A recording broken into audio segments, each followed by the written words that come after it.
Welcome to the new episode of the Story Artist Podcast, and today I will talk to you about selling, which is kind of a new topic that I picked for today. Because I changed my sales strategy in my newsletter, and if you're subscribed to my newsletter, you might have noticed that I adapted a new strategy and I'm trying it out right now and tweaking it as I go. And it's a new strategy of where I send an email nearly every day or every second day of the week. And in this email, I provide my readers with free content, inspirational things about storytelling, about productivity, lifestyle.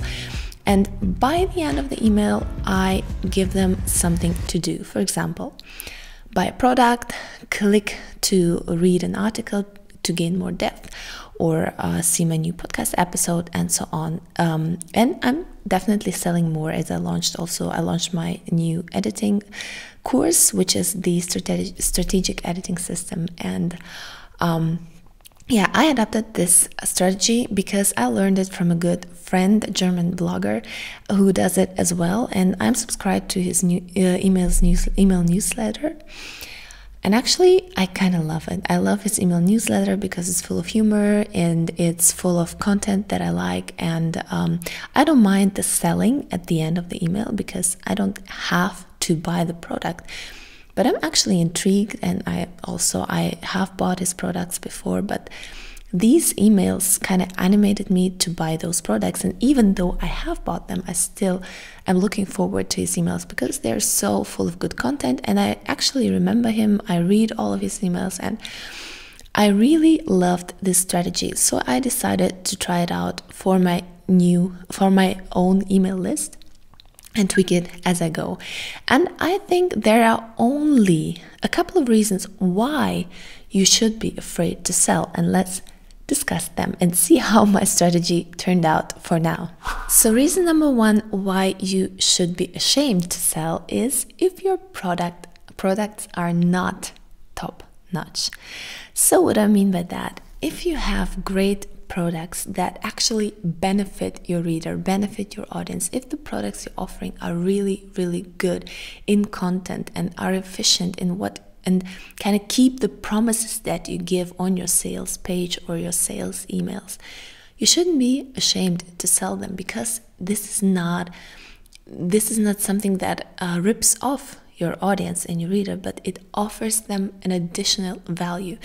They're not obliged to buy, but they can buy if they want to go deeper into the product, and if your product is really, really good. So when creating a product or selling something, be it an ebook or a book or a course or whatever you're selling, make sure that this product is really, that you pour all of your lifeblood and your passion into this product, and when you sell it, you have a clear conscience of selling it because it's a really, really good product, and you can recommend it because you poured everything into it and you're really passionate about this product. So when you're selling something that is top notch, you don't have to be afraid to sell, because it's a product worth its money, and actually your readers who buy it might thank you for this product because this is actually what they have been waiting for, and this is something that added value to their lives. Number two, you're not offering great content for free. So what you should do, if you sell products, you should also offer free content that is also good and that is also beneficial for your reader. So be generous and offer stuff for your reader that they can benefit from, that inspires them, that gives them new ideas, that helps them get to a new step, to a new level in their journey of whatever they're doing, writing or doing other stuff. And if you're offering this free content, you can also sell with a clear conscience, because even if your readers don't buy, they receive daily, or like not every day, but every other day, they're receiving free content from you that benefits them, even though they're not buying. But you have to find the balance. So make sure to not give away everything for free. Why? Because as soon as you give away stuff for free, like very deep stuff that needs to be worked through, for example, my editing course is something that I want people to work on. So I'm guiding them through the process, but they have to dig into the mud and they have to get their hands dirty in order to write this book. And if I just gave it away for free, it wouldn't motivate people to actually study this whole course. It wouldn't motivate them to dig in and to start doing, start writing, start doing the stuff I'm recommending. So it's kind of how we're wired. As long as we get stuff for free, we don't really appreciate it that much. So make sure that you give away content for free that also teases something deeper, something better, something where people, if they want to, they can go into the depth, and then you sell the rest. But don't give away everything at once, because otherwise people won't value it. On the other hand, don't just sell, but make sure to give away really valuable and precious and good content for free as well.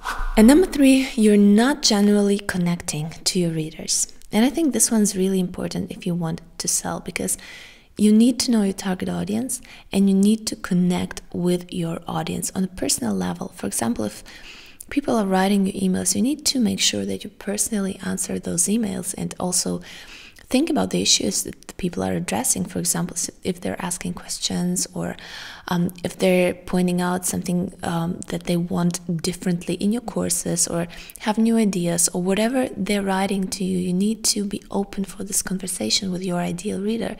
Because in this world of traffic and conversion and percent, so many thousands of conversions, we forget that behind every conversion there's a human being, and we serve those people actually. So what people are looking for nowadays in this world of overwhelm and too much content is this personal connection and this personal brand that we're creating as authors and creatives. And this is what is really important for the reader, that you really connect with them on a personal level, that you're hearing their fears, and that you getting their issues, and that you're trying to solve their problems, and that you're connecting with them on a genuine personal level. And don't try to scam them. Don't try to appear like everything's great and you don't have any problems, but be genuine about your own experiences and what you experienced as a writer and the journey you are on, and even your own pain points and your own problems. And if you do, people will see that you are real and you are genuine, and they will be able to connect to you. And this way you can win over an audience who really likes buying stuff from you, because they know the product you created is genuine and real and will work because it worked for you. So now let's get to the bottom line of my own experience with this, this daily or semi-daily email. Which is, I actually had 10, I think, but now it's already 11 unsubscribes from my list, and my list is not very big for now, so it's kind of a big loss for my list. I guess it's like 5% or something, maybe a little bit less, but I don't have any hard feelings, and I'm actually glad those people are gone, because this helps me narrow down my target audience. It helps me kind of clear and clean my list from all those people who don't want to hear from me, from all those people who are not interested in connecting, in following my journey, in, I don't know, reading my content, buying my products, because I want to connect to people who are really interested in what I have to offer and who are really interested in the journey I'm offering to them. And actually, on the same side, when I had those unsubscribes, I also connected to some people on a very personal level through emails. So people started emailing me, they bought my products, and they asked questions, and I started connecting with them, and it actually helped me connect to my audience and see what they're needing, and kind of narrow down my focus a little bit on those people as well, and understand what I can create next and what should be my next steps for my product and for my business. And this is why I think it's a really great strategy to have an email list that is breathing and that is living, and also not be afraid and ashamed to sell your products, because, as I said in one of my guest posts, you're not a sleazy door-to-door salesman, because you're not selling to everyone, and you're not trying to convince people that they need a product they really don't need, but you're selling to your target narrow audience, and you're giving them a product they actually need and that they will thank you for and that they will benefit from. And this the strategy of the true 1000 fans, I think everybody knows that. And to gain those 1000 true fans, you have to repel others, and you have to be recognizable, you have to be approachable, but at the same time you have to polarize, and you have to, I think by polarizing we attract the people that we want and that want our content, and at the same time we repel and we kind of repel the people that don't want our content and that are not our target audience. And we shouldn't be afraid of that. We shouldn't be afraid to sell if we're selling good products, if we're giving away stuff for free as well, and giving away things for free to our audience, and if we're connecting to them on a very personal level.